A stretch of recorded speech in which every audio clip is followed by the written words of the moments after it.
Hello ನಮಸ್ಕಾರ ಎಲ್ರಿಗೂ. ಇವತ್ತು ನಾನು ಮಿರ್ಚಿ ಬಜ್ಜಿ ಮಾಡೋದನ್ನು ತೋರಿಸ್ತೀನಿ.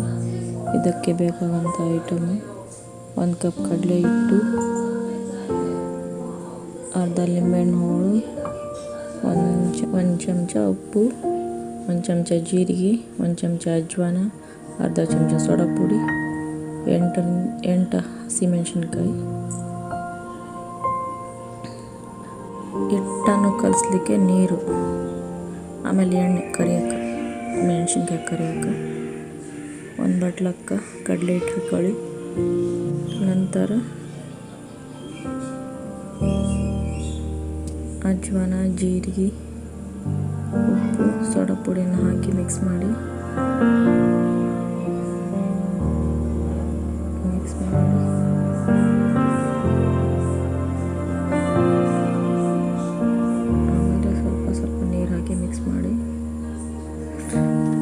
ಒಂದು ಗಂಟೆ ಇಲ್ದಂಗೆ ಮಿಕ್ಸ್ ಮಾಡಿ.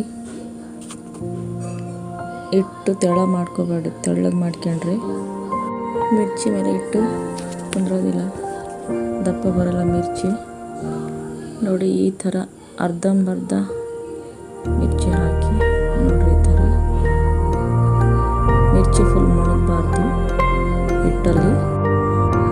ಆಮೇಲೆ ನಿಮಗೆ ರೋಸ್ಟ್ ಬೇಕಂದರೆ ಭಾಳ ಹೊತ್ತು ಎಣ್ಣೆಲೇ ಬಿಡಿ.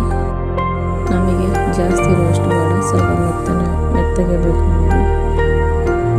ನಾನು ಬೇಗನೆ ತೆಗಿತೀನಿ. ಅದು ತೀರ ಮೆತ್ತಗಿರಬಾರ್ದು, ಮೀಡಿಯಮ್ನಲ್ಲಿ ಇರಬೇಕು. ನಮಗೆ ತೀರ ರೋಸ್ಟ್ ಇಷ್ಟ ಆಗಲ್ಲ, ಮೀಡಿಯಮ್ನಲ್ಲಿ ತೆಗಿತೀನಿ. ತೋರಿಸ್ತೀನಿ ಯಾಕೆ ಟೋಪಲ್ಲಿ ಬಂದಿದೆ ಅಂತ.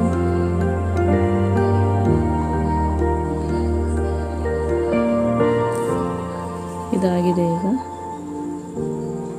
ಎಣ್ಣೆ ಸ್ವಲ್ಪ ನೀಟಾಗಿ ಬಿಡಿ.